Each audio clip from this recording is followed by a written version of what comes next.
Hey, what's up guys, and welcome to another FIFA 16 player review. Today we have this man of the match Julian Draxler, who as you can see is a central card. The last time Draxler had a central card was about FIFA 14 and it was one of the most overpowered cards on the game. So yeah, as soon as I saw that this man of the match Draxler was central, I knew I had to pick him up and try him out.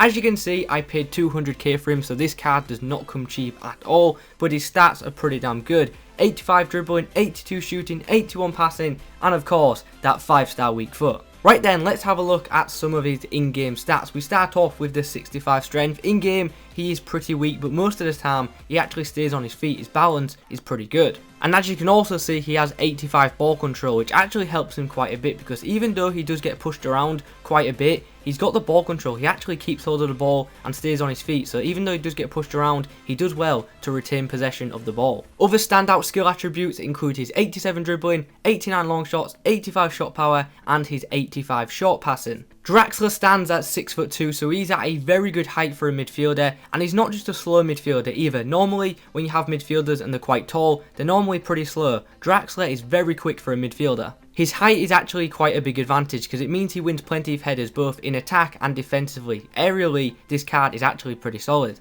On the ball, this card is brilliant. As I mentioned previously, absolutely awesome ball control. His dribbling is fantastic. He's very agile, and because of that, he feels a lot quicker than his card actually suggests. Now, this Draxler card is good, but it isn't as good as the FIFA 14 version, sadly. That card was just insane. But this run you've just seen, it reminded me of his FIFA 14 card. The way he would dribble through defences, and even when tackled, he'd just win the ball back, making it look easy. Anyway, let's move on to his shooting. I've got to say, very impressed with this guy's long shots, very powerful, accurate strikes, and his finishing as well. His finishing is actually pretty good, and I would say he's actually a better finisher than quite a lot of strikers. So this guy could be pretty good in that centre forward role. His passing, as you can imagine, is pretty damn good too, and the 5-star weak foot is a huge advantage because it means he can distribute the ball off both feet extremely well.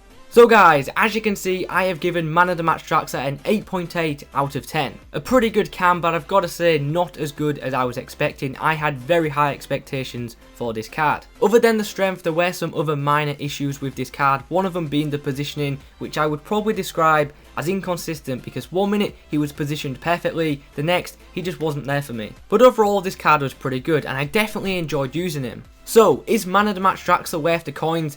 This one's actually quite tough to answer because he's a good cam, but I don't actually think he's worth spending 200k on. But at the same time, you've got to think, he's a popular player with a very good position change, so his price actually won't change that much. Personally, I don't like to spend a lot on midfielders. I would rather spend my coins on attackers, but if you're fine with that, then I definitely recommend picking up this man of the match Julian Draxler card.